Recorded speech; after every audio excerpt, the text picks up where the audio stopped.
విజయశాంతి సినిమాలో హీరోయిన్గా చేసింది. లేడీ అమితాబ్ అనే పేరు తెచ్చుకుంది. దాని తర్వాత సినిమాలలో నుంచి రాజకీయాలకు వచ్చింది. తల్లి తెలంగాణ పార్టీని పెట్టింది. సరే, దాన్ని వేరే పార్టీలో విలీనం చేసింది. చాలా రోజుల నుంచి రాజకీయాలలో ఉంది. అయితే ఈ మధ్య కాలంలో రాజకీయాల నుంచి కొంచెం యాక్టివ్గా లేదు, కనిపిస్తలేదు ఎక్కడ కూడా. ఆమె కాంగ్రెస్ పార్టీలో ఉన్నా కూడా కాంగ్రెస్ పార్టీలో ఎక్కడ యాక్టివ్గా కనిపిస్తలేదు. ఎన్నికల ముందు కొన్ని నియోజకవర్గాలలో కొంత ప్రచారం చేసినట్టు ఉంది, కానీ దాని తర్వాత అయితే ఆమె ఏ పార్టీలో అయితే ఉందో ఆ పార్టీ అధికారంలోకి వచ్చింది, కానీ ఆమె ఎక్కడైతే ఈ రోజు వరకు కనబడలే. సడన్గా తెర మీదకి వచ్చింది ఆమె. నిన్న ఎమ్మెల్సీ అభ్యర్థిగా ఆమె పేరు అనౌన్స్ చేసిరు. అయితే ఎమ్మెల్సీ అభ్యర్థిగా ఆమె పేరు అనౌన్స్ చేసిరు, కానీ అనౌన్స్ చేయడంలో అసలు రేవంత్ రెడ్డి పాత్ర ఏం లేదట. కాంగ్రెస్లో మాట్లాడుకుంటున్నారు మొత్తం.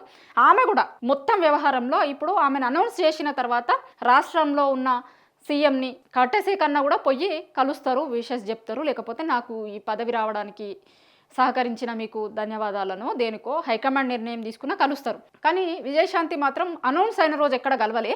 నిన్న నామినేషన్ వేసేందుకు వచ్చినప్పుడు కూడా ఆమె చాలా లేటుగా వచ్చింది. ఆమంతటా ఆమె నామినేషన్ వేసుకుంది, వెళ్ళిపోయింది. అసలు మిగతా క్యాండిడేట్లు నామినేషన్ వేస్తున్నప్పుడు లేదు, లేకపోతే కట్టసీగా సీఎంని కలవలే, ఏం చేయలే. కానీ చిత్రంగా సాయంత్రం ఆమె సీఎం రేవంత్ రెడ్డిని కలిసింది. ఎందుకు అంటే మొత్తం అసలు ఈమెను రాములమ్మ అని కూడా అంటారు కొంత. ఈ రాములమ్మ మొత్తం రేవంత్ రెడ్డిని లైట్ తీసుకున్నట్టు కనిపిస్తుంది. ఎక్కడ కనబల్లే, అసలు సంబంధం లేకుండా, రేవంత్ రెడ్డితో సంబంధం లేకుండా హైకమాండ్తో టికెట్ తెచ్చుకుంది.